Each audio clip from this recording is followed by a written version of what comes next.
We're in the home stretch of the regular season for men's hoops in the Big 12, and this last week was a crazy one, Wendell.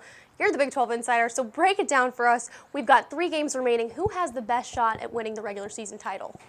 What, I'm supposed to know something about this? I mean, it's a crazy, wild basketball race. And next up, what do you want, winning lottery numbers or something? I mean, come on. Well, thanks to Baylor upsetting Iowa State Wednesday night, Kansas now just has a 1-game lead with 3 to play, and 2 of those are at home. Now, the Jayhawks should be able to win at least a share of their 11th consecutive title because you don't think that they're going to lose 2 out of those 3 games. So I got to go with Kansas right now. Well, according to Joe Lunardi's bracketology, the Big 12 has 7 teams making it into the NCAA tournament. That's the same amount of teams who made it last year. Do you agree with that prediction, or are there any teams on the bubble that we should be worried about? Well, I agree with that, and there are some teams on the bubble. I got to agree with Joey Brackets. I mean, and he and the other guys that are the bracket experts out there have the Big 12 getting 7 in. Now, the team that's got the most to worry about is the 7th team. That's Texas. The Longhorns have lost 3 in a row, and 7 of their last 10. They've got 3 to play.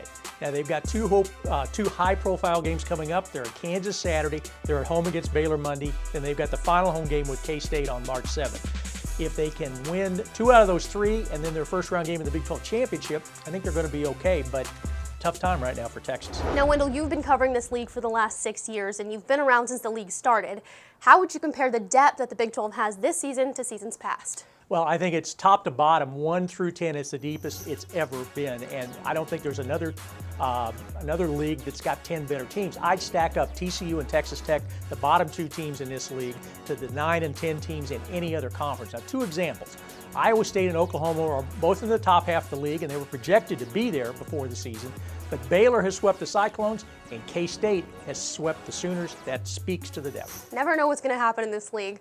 Well, without knowing the matchups for the big dance, we can't make any predictions, but who is the hardest to prepare for in this league, and who might be that bracket buster that people who are unfamiliar with the Big 12 should know about? Well, the depth says that there's a lot of teams that could do something. It's going to be boom or bust in the NCAA tournament. I think you could have 5 or maybe 6 teams could reach the Elite 8, but those same teams could get knocked out in the second round. It's going to depend on matchups. Like West Virginia presses like no team in the country.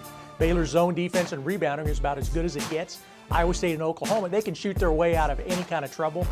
Kansas is Kansas. All right, that's it for today's question and answer with the Big 12 Insider. For Wendell Barnhouse, I'm Kristen Keith. Thanks for watching the Big 12 Digital Network.